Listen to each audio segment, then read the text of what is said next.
Hadian ke jingyo anam ke Byrnihat kum ke Shillong ke bejaklia tam ke air haborok koi ke perthai lala ban sngotu ba ke Sorkar jala kala shimkia halor kene hakaba nakal yang menteri rangba ke jala u konrad ke sangma ula shongjia lang bat ki he officer ke Tnad forest but environment ke Sorkar jala banyak kran halor kene ke man.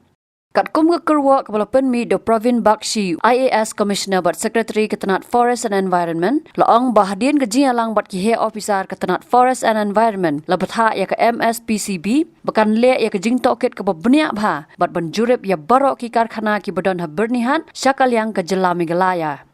Ke Kyrwoh ke laong ru baya ke ni ke jing Tohkit daiban Pyndep da ke MSPCB hapok ke Taïew bat ban IT syaka Tnad Forest and Environment. Ke Kyrwoh kala kedoru badangshan menteri rangba ula aya ke jingkran ke Byrnihat ha ke dorbar mang tingka ke yung dorbar tauan ke jela ha ke baya dai bat ki kaipot ki bami nakari bat nasabari bat kerpat ya ke jinga trailang hapadang ke Assam bat ke Meghalaya. Ula paru ya ke siti sa menteri rangba ke jela Assam bekinnya le ai lang namar babun ki Karkhana badan hau daksau ki dai ki badan syakal yang jong ke Assam. Syuk-syuk ke Kyrwoh kala ong bak Assam Pollution Control Board kala shim menta ya ki sen jam ban lei ai bat kala penlong ru ya ke jing jurip ya la ki jong ki Karkhana.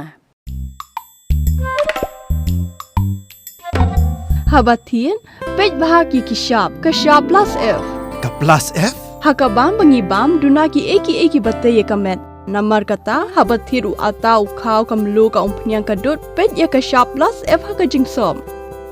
Yaki nutrient kum ki vitamin bat ka ayan la icon diat bat ka bathau bha kam khta ka dur jing ki mar bam ka jing mat lani ka rukom shed yaki balehi banai kita